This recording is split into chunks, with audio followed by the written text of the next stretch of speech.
I do believe that people should subscribe to the channel until I get to 50,000 subscribers. What up, Fight World? It's your boy Ego, and I'm back with some more boxing. Make sure you guys hit the like and the subscribe button.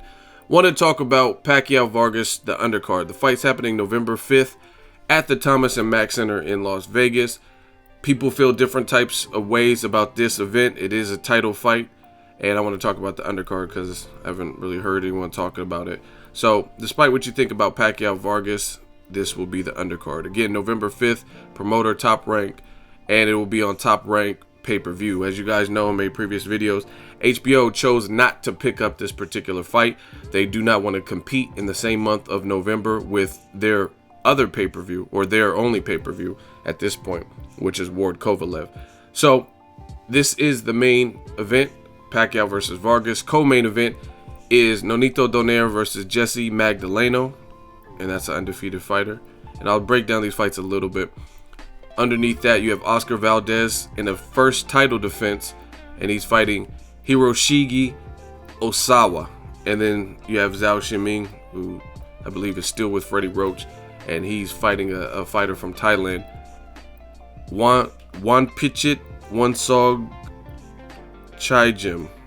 I'm not good with names, people. So that is the undercard as it sits, and this will be a top ranked presentation. Now, the fight that I'm probably most looking forward to would be definitely Donaire versus Magdaleno. And this is the thing. When you have a main event like Pacquiao Vargas, that it's not people are jumping out of joy for that particular match. I do like when I see the promoter at least making an attempt using their stable to stack the card. I do like that. I appreciate that because, again, I have a very simple formula for pay-per-view success. When you're now competing with like free TV and PBC and things like that, and close to the holidays, November, Thanksgiving, Halloween's on October 31st, Christmas, New Year's, when you're competing, you got to make it worth the fans' while. You know what I mean? You have to give people a reason to want to open their wallet. So I like that Top Rank's at least trying to stack it. There's multiple title fights. Now, some of the other ones, I don't know how competitive they will be because I don't know those opponents. But the one I'm most looking forward to is clearly Nonito Donaire versus Jessie Magdaleno. Probably more so than the main event.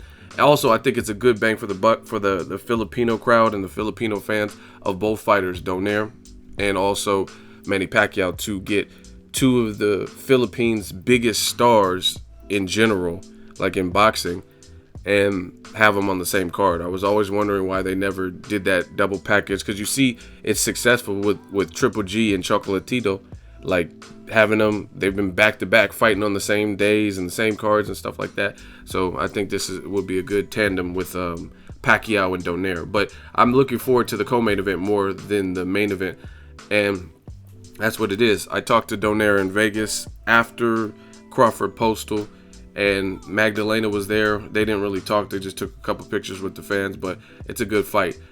Donaire's a champion at this point. He has the WBO title. Rigondeaux got stripped, and he fought for a vacant title against Cesar Juarez, which was a banger, definitely a war. Then he beat Zolt Bidak. He blew him out of the water, and now he's fighting Jessie Magdaleno. So that's a good fight. Magdaleno's undefeated right now. I don't think he's training with Joel Diaz. I think he said something. I seen an interview where he said basically Joel Diaz lost his fire when Tim Bradley left for Teddy Atlas or something like that. So I don't know who's training him. Maybe a family member or something. He's 23-0. He's a good finisher, knockout artist, 74% knockout ratio. However, he hasn't fought the level of competition like a Donaire. That's why it's going to be, you never know with these types of fights, because he could rise to the occasion and like usher Donaire out of here. Like, you know what I mean? Like you're the old veteran, I'm the new gun. Or sometimes the veteran experience and power and speed and stuff that Donaire has, sometimes that overwhelms the up and comer. So that's why I'm looking forward to this. But if you look at his resume, he hasn't really fought great big names. I mean, I believe this Roberto Castaneda dude, if I'm not mistaken, I think Gary Russell knocked him out, and it was an impressive Russell. Oh wow, see, look, 22, 10, and 1, and he's been knocked out 7 times. Bow. See, I know my boxing, man. Gary Russell, I remember this because I remember the name. Castaneda, he knocked him out crucially. So, again, that's Jesse Magdaleno's comp.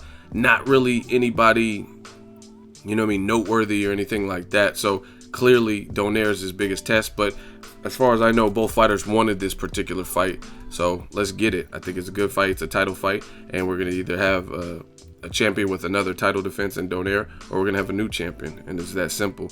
Oscar Valdez, I got to catch his last fight on the Crawford postal card that I covered live. I really like Valdez. He follows me on Instagram. Cool kid. Always seems like he's working hard and trying to put on for his fans. He's undefeated. He's also a champion. This is his first title defense. Don't know much about Osawa, but it's a title fight, and I think he has multiple wins in a row. It's tough telling because his record is 33-4. Tough telling. He hasn't lost in a while. Like if you look, he has all these wins, like maybe 16 wins in a row. But when you're fighting in one region predominantly only, you never know how good that person is. So he's 5'7". That's pretty tall for featherweight. So we'll see. You know what I mean? Either way, I like watching Valdez. See, Valdez is 5'5.5". I like watching Valdez. I think he's a good fighter. The only Mexican American to two-peat at the Olympics and compete in 2 back-to-back Olympics. And that's a record he holds. So let me know what you guys think of the Pacquiao-Vargas undercard. Definitely looking forward to the Donaire fight. Let me know if that entices you to buy this particular pay-per-view card. What fight are you most looking forward to on the card? Drop that in the comment section. Make sure you like my video as always. Hate, comment, and subscribe. Till next video is Ego signing off.